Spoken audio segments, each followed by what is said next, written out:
Well, typically I start this off by saying, sup y'all, I'm your host, but sup to those of you who are here. So I'm your host, Tayler Onion. This is Hang Time, where we focus on amplifying the voices and stories of women in sports. I am very excited today to have Jen Flynn Oldenburg, who I refer to as Flynn, here as my guest. We go back a long way. But I want to start actually by thanking our friends at the Dub for having us here. Super excited about that. If you didn't know, which you guys are new friends of the pod, if you didn't know that that's how I started the podcast, you would also not know that we just released an episode with them this past Wednesday. So go listen to that. Talks about how they came up with the concept and moved it into this space as well. But I'm very excited to have you here. Let's do this. Yeah, I'm super excited. So head volleyball coach at The Ohio State University, current president of the AVCA, which is the Coaches Association. Again, I'm fired up. We go back to 2009, and I should also share that the way that I came across the Dub is very similar to how you would have discovered me. Okay, this should be good. So I found the Dub on TikTok and reached out to them, and then I just kept emailing, hey, we should do an event, we should do something. And in 2008 or 2009, I decided that I wanted to play volleyball at the University of Illinois. I had some other offers from smaller schools, and I emailed Flynn like maybe every day until... At least every day. Yeah, she wasn't replying. I thought, gosh, this must just be going to spam every single time. Like, she's not getting back to me. Yeah. And then finally, you did, and you came to watch me in Peoria at a riverfront center exposure. It's like a rec center. Yeah. Yeah, like Combine before they were popular. Yeah, that was super random. Yeah, you spam my inbox. I did. Yeah. I can't say that I regret it because me neither. Yeah, that's fair. We're here. Yeah, we're here. So you were my assistant coach in Champaign at the University of Illinois. You were there from 2003 to 2012, if my memory serves. 4 to 13. 4 to 13. Okay, so fair close. Enough. All right, pretty good. I was, testing my distant memory. Yeah. But I want to start by asking, what are some of your favorite memories of Champaign? Of Champaign? And Illinois in general. You can answer it from a volleyball or non standpoint. I mean, it's where I started my family. So Steve and I were engaged. So we got married in Pittsburgh, but that's when we started. We had our first house we bought there. Both my kids were born there.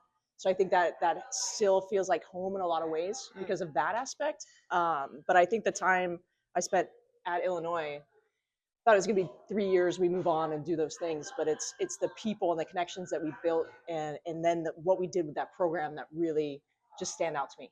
And it's, I don't know if there's like one moment that stands out in that whole time, except maybe 2011 was pretty fun. Most of it was pretty good. Most of it was pretty good. But it was a great start to my career, but also my family and my life. Yeah, I love it. I love it. I'm going to go back even further now. So I want to know volleyball. How'd you even get into volleyball? Yeah. So we started off with coaching, but we'll go back. We're going to go back further. Yeah, back in the day. Back before 2009. My sister played.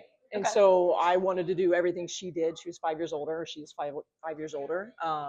So whatever she did, I wanted to do. And then as I got older, I wanted to do better.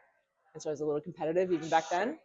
So I think, I started off in softball and then basketball came along. And then in 7th grade, I started my own volleyball career. But I had already watched my sister play for 5 years prior. Right. And so I was like, yeah, this is it. This is the game I want to play.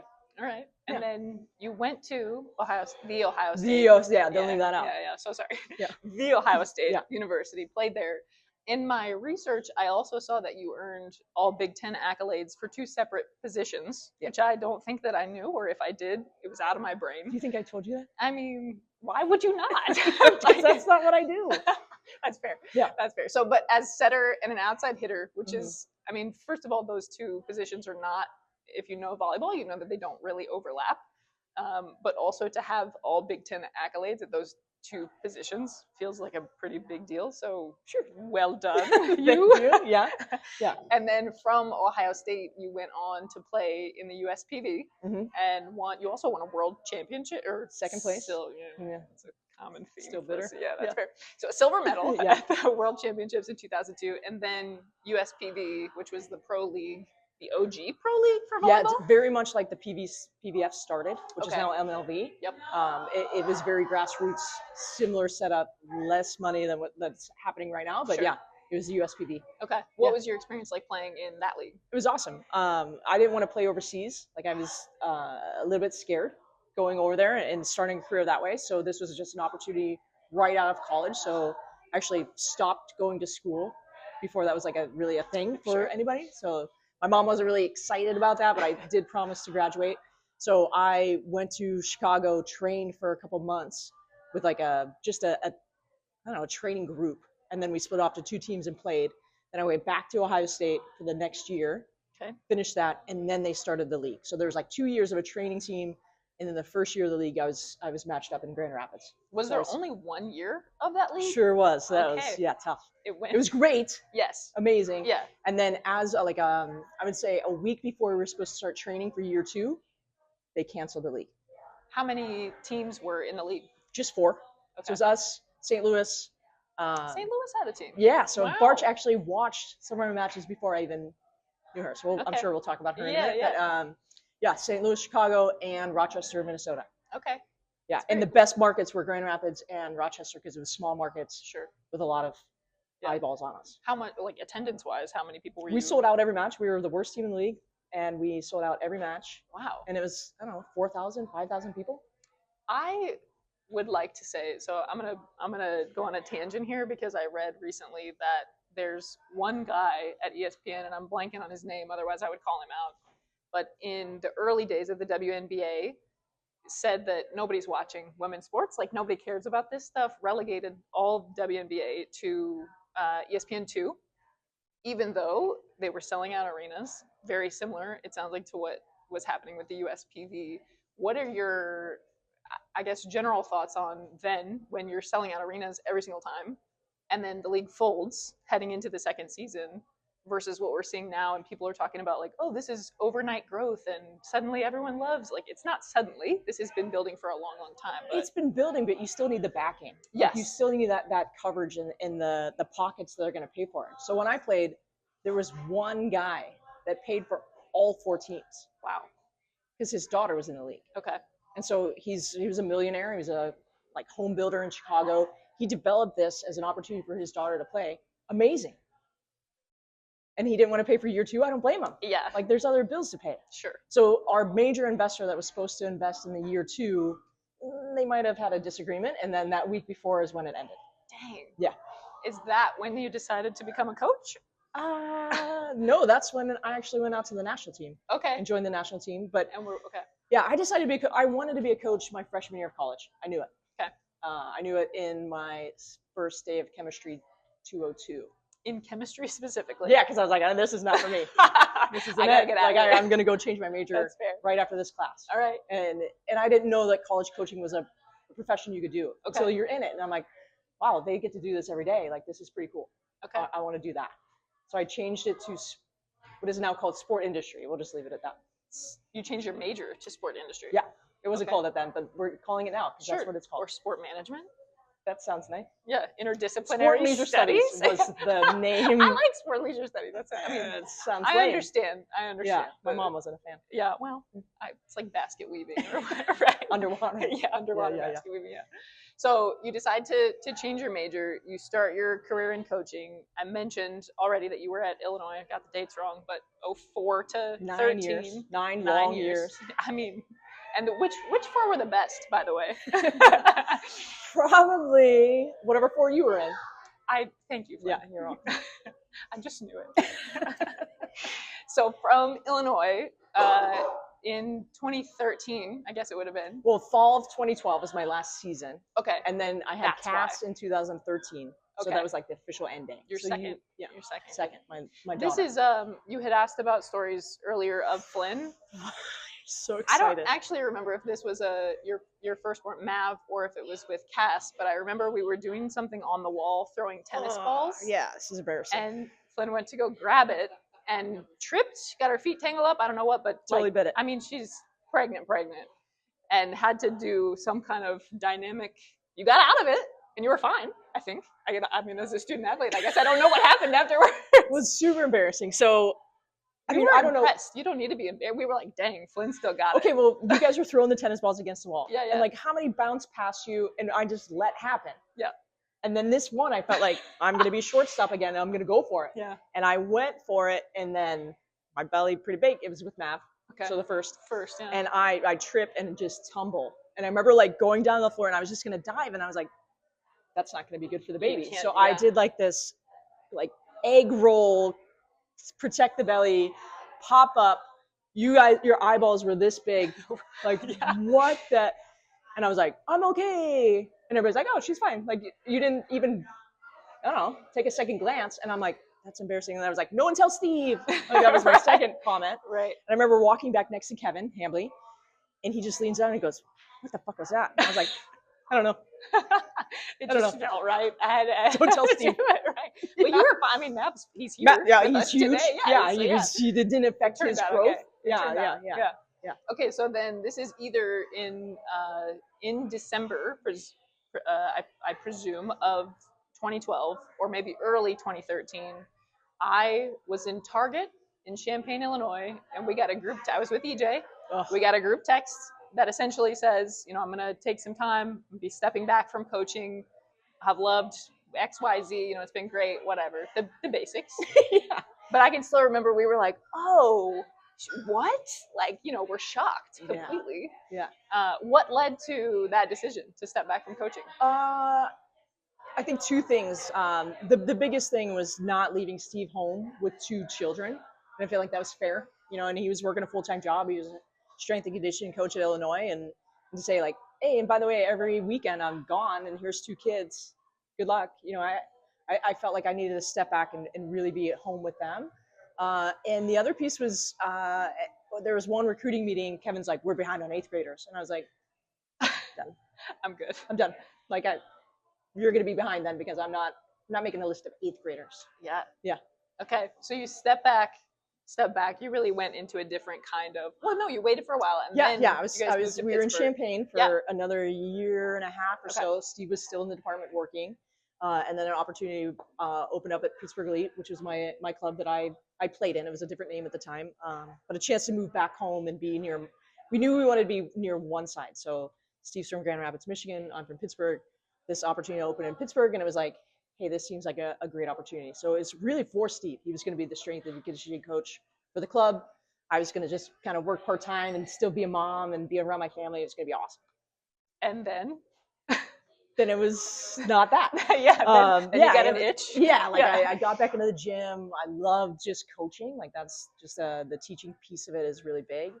And then I get in the gym and I was like, this could be better. Like I don't know if they're ready for that, but like I want to make things better. Like Pittsburgh volleyball is really not known for its volleyball. Like every once in a while you get a recruit out of there. And so I was like, I feel like I can make things better. So kind of went to the club and, hey, what do you think about this? And then the next year I was the director of volleyball. So I was coaching the coaches and running practices and you hear about tier training, whatever that, but I'm like just overarching themes of how do we make this better, more uniform, everybody's teaching similar things. And then the very next year I'm the director of 36 teams, which was really what I signed up for. Right. Like I never thought that I would be involved in club, let alone directing a club. And then in year 3, I was a director of Pittsburgh Elite. What were some of the major differences going from, you really started your career coaching college and then jumping back to the club level. What were some of the major differences you noticed? Parents. Sure. the number one, first and foremost, like, that's fair. Yeah, and the involvement, and I get it, right? Like they're the ones paying for it, and they want a return on investment, they want all those things, and it's like, yeah, but you're still your kid's deal. Yeah. And so one of the first things I implemented was just they had a 24-hour rule. Like you can't approach a coach until 24 hours after whatever incident was, whether it's a practice or playing. And I was like, yeah, no one's following that. So we're gonna get rid of that. And the coaches were like, no, we can't get rid of it. I'm like, well, they're not following it anyway. Let's implement something else. And so it was more player led because we wanted the players to speak for themselves. Yep. So how many times like, oh, my daughter doesn't know I'm in here. My daughter doesn't know I'm emailing. Well, that's a problem. Sure. Yeah, she needs to speak up for herself. So, just implementing some of those things. But parent involvement was just something I wasn't used to. And just the hours are not great. Yeah. Because in the evening, I like to sleep. Yes. And we're practicing until 9:45, 10 at night. And I'm like, not great. Yeah, brutal. Brutal. Somebody tried to recruit me back to club coaching earlier this year, and they're like, "Yeah, it's no big deal. We practice from like 8:30 to 10:30 on this night. I'm like, you know what? I think I'm good. Yeah. I think I'm good. Yeah. So you're there for what, 6, 7? Yeah, something like that. 6-ish years. Yep, Okay. yep. And then you get the itch to come back. I didn't think I had the itch. Okay.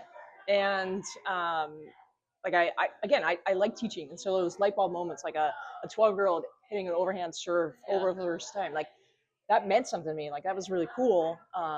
And then I think it was 2018, Jim Stone reached out like, hey, I'd like you to be assistant coach for this USA team here. It's Norseca's, we're doing this. And I was like, I can't be gone for a month. Like, Jim, this is amazing, but thanks, but no thanks. Like, I can't do that. Like, I just came off a club season, like stay married to Steve, like that'd be a good thing. And he's like, okay. And then it was the following summer, he reaches out again. He's like, hey, so my staff, like they're intact, but the assistant coach who, has been with me, she's pregnant, so she can't go.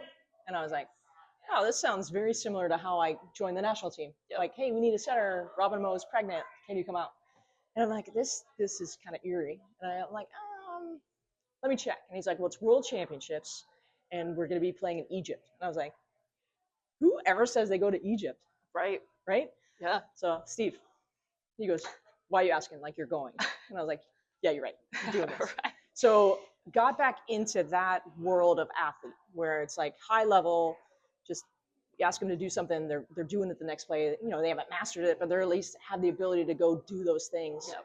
And I was like, this is fun. This is pretty cool. And so that's, I think, just started a little bit of like, do I miss that level? Yeah. Am I better suited in that level? Like, what does that look like? And then, through the course of the fall, I'm back in training younger kids, and it's fine. It's great. And then the job opens at Ohio State. And I was like, yeah, there's no way. Right. Like, there's no way I'm getting this. I'm not in the college world. I have no head coaching experience. But whoever gets it, that's the right person. Is that Jen Fry? Yeah, it is.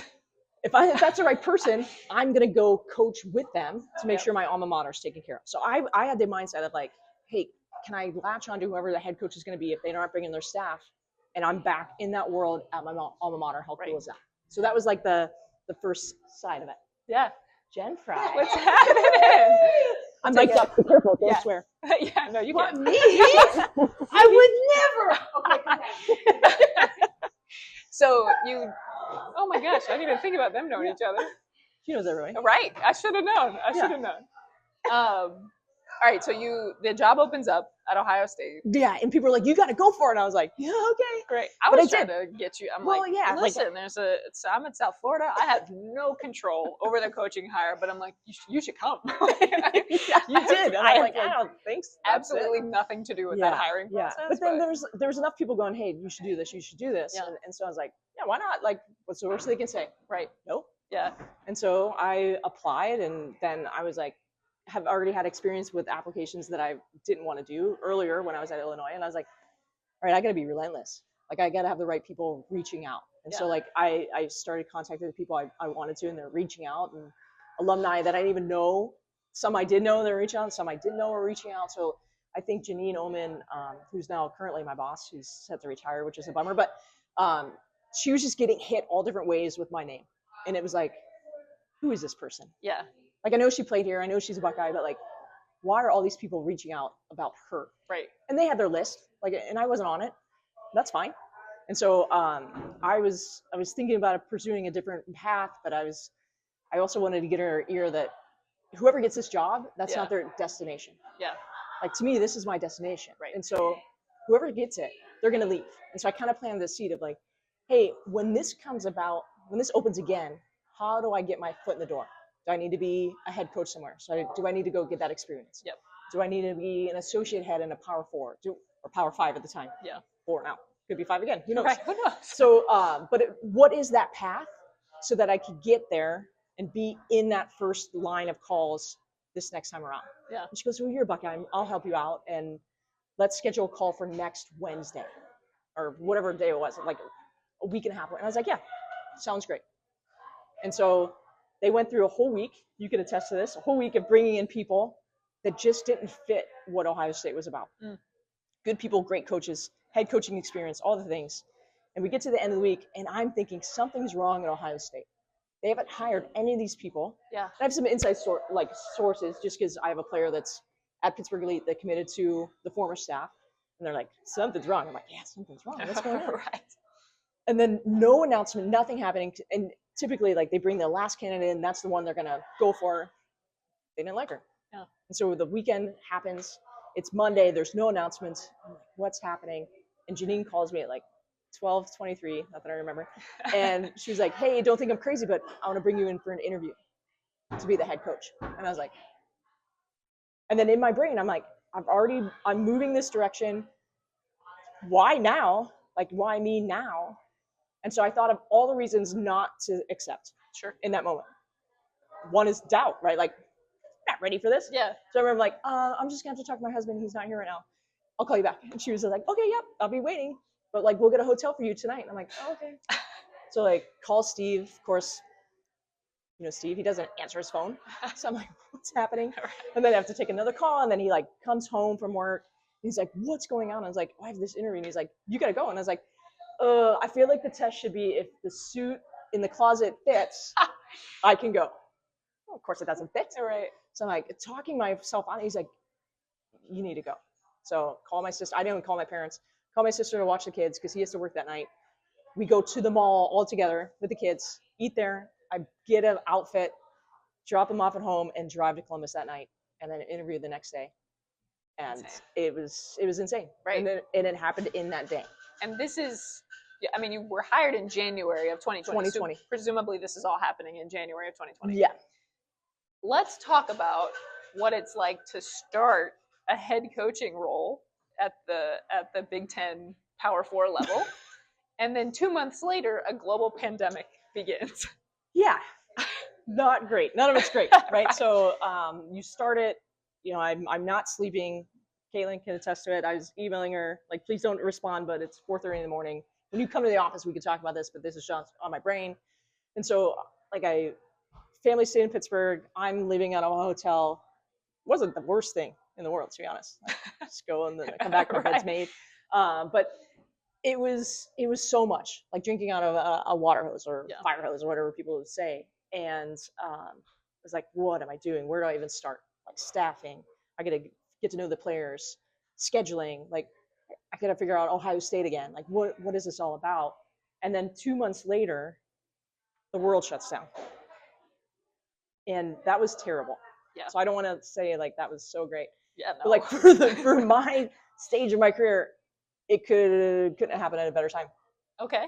Because now no one knows what's going on. Right. Not just me. Interesting. So it was like a whole reframe of everything. Okay. Because as a coach, you're so structured. Like, this is when we practice. This is when we do this. It's like, tomorrow we don't know what's going to happen. Right. We don't know how many people can be here. We don't know. And so there were so many unknowns. And I was like, I really leaned into that and then created our own path. And so even, you know, the next year we're shut down. We don't have a season. And then we go into spring and we're in a bubble and we're doing those things. I think Caitlin would be like, okay, we get to pick our start times for matches. And I was like, oh, okay. I go, what time have we not played? She goes, what?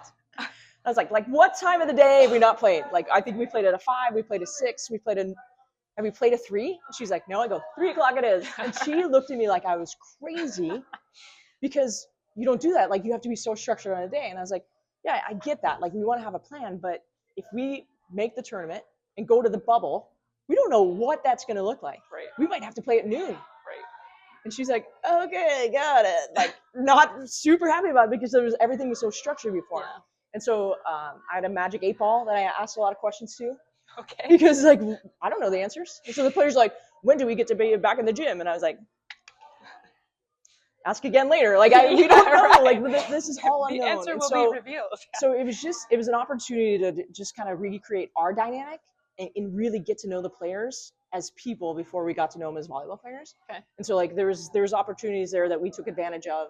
We scouted over Zoom. We did so much volleyball that other people were like, I don't want to see you on Zoom. Go have your lives, go do those things. Like, we used every minute of those 8 hours virtually that we could. Yeah. Like we brought in guest speakers, we did all these things, and, Right. and it was just, how do we get to know each other so that when we get on the volleyball court, that's taken care of, and we could just talk the game. Yep. And I think that's what surprised the team most is we didn't touch a volleyball for how many months? No one really did, Right. unless you're in your backyard and you set up your little training tools. Yep. And we got to the gym, and they felt better at volleyball than they did when we left. Interesting. And it was like, that was a light bulb moment. All And right. that was super cool. Yeah. So not ideal Right. in the whole grand scheme of things, but we made it work to our advantage. Yeah. So this is year 1. In year 2, on July 1st, NIL passes. Yeah. Maybe not for the state of Ohio, but It passed, but we were like very defensive. Okay. We weren't offensive. okay. Mhm. Okay. So another game changer. So we've got COVID, we've got NIL. Name 'em, The I'm ready. transfer portal is already rocking and rolling. Well, that was like the trifecta. Like Yeah. The portal was kind of like, oh, now it's this. Now, yep. How much has that stuff, obviously the landscape is completely different than it was 10, 15 years ago when I was playing, and even when you were coaching and playing before. How much has that stuff impacted your day-to-day and how you're operating? Every single day is different. Yeah. And so it's like COVID all over again, and we're trying to figure it all out. Right. You know, we've joked that every year has been something major. You know, it's usually something major, and then you have 5 years to figure that out, and then the next major thing, or 10 years. And it's like every year something major has happened. Like the 5th-year seniors. Oh, that's super fun. Yeah. Let's figure that out during all Right. this. You know, like, and so every year something different. Oh, now it's rev share. Now it's this. Now it's, and I think it's important to have the people around you that are supportive of you. So administrators, but like your staff has to be so solid, because if it's not, it can be really bad. Yeah. Yeah. Your role as the president for the AVCA currently. Yeah. I guess for anybody who doesn't know, most people know what the AVCA is. Yeah, in here. So the Coaches Association for Volleyball. Mm-hmm. As the president, what are you hoping? Whether it's telling folks, hey, get a good staff. Whether it's telling folks, I don't know, do whatever you got to do. Like, what do you hope your legacy is that you leave behind? I hate the word legacy, to be Okay. honest. Like, I don't really. How about the foundation you're laying? Yeah, the foundation is really good at AVCA. I mean, our leadership has been so solid, and Kathy DeBoer and now Jamie Gordon, the great board that works together about different things. But you know, I think for my time, like the big thing we need to solve is like, what does a calendar for us really look like? What makes sense? Like somebody the other day is like, make it make sense. Like none of this makes sense, because this happens, we react to it. That happens, we react to it. And then we're just piecing everything together, and none of it flows. And you're never going to make everybody happy. So like whatever changes we're trying to make, somebody's going to be like, that's the worst. Because that's just, you're not going to please everybody. Sure. But, you know, right now we're really talking about like the playing and practice season. Can we, instead of having 14 weeks, can we make it 16 weeks and eliminate some of the compression? And so open it up a little sooner, gives us into TV windows that right now is dead time. Like no one's playing during that. They want live events. Like, can we add that?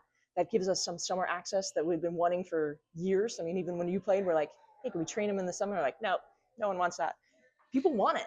Like people we were want there. We were there anyway. You were there anyway, right? So like, let's be with the coaches, you know, and there's some challenges with that. But like, if we get this passed, then everybody just needs to conform. And that's the good and the bad, right? Like we have this vote, like let's go make it happen.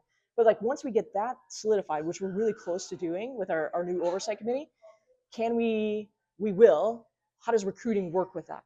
How do camps work with that? This portal is a mess. What's the right timing? There is none. Right. But like what makes the most sense to get you prepared for that next year? And so like we're talking through all those things so they flow together instead of like, you know, like this, we're just going to change it, but it doesn't make sense for the next 3 steps of that. Right. So I think that's what I want to help just promote that change and be a part of that. What's nice is the timing of all this seems like it can happen sooner than it has in the past. True. Yeah. The growth of volleyball in the last 15, 16 years, I was looking crazy statistically. So in 2009, there were, I think, like 4,000 Division I volleyball student athletes. In 2025, there are 6,000 some odd. So that's a 2,000 individual student athlete growth over that course of time. How does the growth of the game at the college level specifically impact some of what you just started talking about, but also like these pro leagues that we keep seeing pop up all it's over the impacted place? on both sides, right? Like youth sports has always been, it's been popular, but now, I mean, we look at all these graphics right now. 2015, we passed girls basketball in high school in participation, and it's gone different ways, right? So like volleyball's taking off, basketball's dropping off. So it's like 38% more volleyball players than girls basketball players in high school. That helps our game, right? And so like then when our game has that exposure, then it allows for these leagues to then we're the feeder programs to leagues in the U.S. And so I think it's amazing. Like the growth is there, and the appetite to get us on TV collegiately, Right. with the professional leagues. Like you're just going to get that more exposure, more money that's poured back into it. Like it's the right time for this growth. How I was going to say, how excited are you? But what excites you right now about volleyball? I think how many people are talking about it that aren't volleyball players. Okay. You know, so I was in a meeting yesterday, like ESPN is super excited about it. To hear that Charlie Baker is super excited about it. To hear that my own AD is talking in the Business Journal meetings that volleyball is important. Mm-hmm. You know, I feel like that's what's exciting, is that in a world of a lot of unknown and all the money and revenue share and all those things, we're part of that conversation. It makes us important. Yeah. It makes us relevant. It makes us that we're in a place where we can grow even more. Yeah, I love it. It's been so much fun to watch not only the college game grow in the last few years, but also to see these leagues popping up, right? Like AU Pro Volleyball has one. Love obviously is going crazy right now. MLV, which was the Pro Volleyball Federation, all these things are growing and growing. If you had a prediction, an overarching prediction for the future of the game, we're 5 years down the road, 10 years down the road, what does it look like? Prediction, could go either way. No, I think what we all want to see is a successful league that has all the money invested into it, and whatever the name is, whatever that model is, but somewhere where people can play in the U.S. And not only our own domestic kids, you know, feeding into that program, but like bringing the best over here instead of having to go overseas for those top leagues. Like I would like to see a top league in the U.S. That has all the great players and coaches. Me too. Yeah. Okay, I've got a couple more questions here from what I'm going to refer to as the peanut gallery, and then I'm going to go into the kind of final. I feel like I know who the peanut gallery final question is. Yeah. Okay. So the first question is from Annie Lurson. Oh boy. And Annie wants to know if in 2011, when we got to O'Hare 8 hours in advance of our flight by mistake, if that was intentional to teach us how to deal with adversity. What did I tell you at the time? Oops, I don't think sorry guys. We didn't mean to do that. I think it was probably more that one trip you didn't know that I didn't reserve a bus. Oh. And that was the oops that really freaked me out, so that I made sure we were real early for the next one. Okay. So adversity. So yes, that's exactly the name of the game. So Annie was on. Yeah. I feel like it was 8 hours. It was like 4. It was a long time. It was 8 hours. It was a long time. It was a long I don't remember. Blacked out. No, I didn't reserve a bus in a previous one. I lost it. Oops. For us to get picked up or taken? Taken to an airport. Oh. You didn't know that. No, I didn't. Good for you. All right. The second question is from Jackie Wolf. Oh boy. I'm not using any of their married names. These are teammates. So Jackie wants to know if you remember the name of the combined van that we had at Penn State, which was you and Randy. So for context, we used to take vans everywhere. So it was Kevin van, Flynn van, which, by the way, very exclusive, the Flynn van. You had to be invited in to ride in that van. Or submit a resume. Something. I wasn't ever asked. I was in the Randy van, which was our athletic trainer, and then whoever Dan or Kent or Niff or whoever was the other driver. No one was in Kevin's. Not many. He said when he knew he became the head coach when he looked back and it was all staff in his van. I don't want to throw him under the bus, but I think it had more to do with his driving. Oh, it wasn't great. Kevin's very big on eye contact. Yes. Not great when you're driving. Not great when you're driving. It was like it was a combination of me and Randy's name, but I don't remember the official name Yes. actually, but it was The answer that we're looking for is the Flindy Olden Ballard van. wow. Which Never remember is that. so Randy Ballard, Jen Flynn Oldenburg. Yeah. We really combine those. Jackie wanted to know that. All Sorry, right. Jackie. Yeah. Final question. If you could get some hang time with any woman in sports, who would it be and why? Okay, you posed this question to me, and that's pretty tough to answer. Yeah. So I'm going to cheat and give you 3. Great. One is Diana Nyad. Do Okay. you know that story? I know the name vaguely. She's the one that swam from Yes. Cuba to Yes. Florida. Like, I use her story a lot of like just finding a way, and her remarkable journey at an older age, is something we talk about a lot. So I would like to have a conversation with her because I think she's just incredible. Serena, Of course. she's the GOAT. Like, I think growing up in the time that she was playing, I'm a little bit older, but like watching her just development and all those things, and then watching some of the specials about her, even more impressed. And so like I'd love a conversation with her. And then it was like, okay, like Caitlin Clark, but not really. She's awesome, but like to me, it's more like Dawn Staley. Yeah. I think she's a badass, and as a coach, female, you're doing it at a high level, you're demanding, and you did all the things like her. Yeah. Those are good. I would like to be invited to that hang Okay, time. well whenever maybe, yeah. I mean, you have a path that would be can great. make that happen. That would be great. Yeah. Flynn, thank you so much for taking the time out to be a part of this. This has been fun. Yeah, thanks for having me. Fabulous. All right. Well, audience, thank you to you as well. And thank you to our friends at the Dub for hosting tonight. We appreciate it. Yeah, thank you. This is Hang Time. We'll see you next time. All right. Thank you.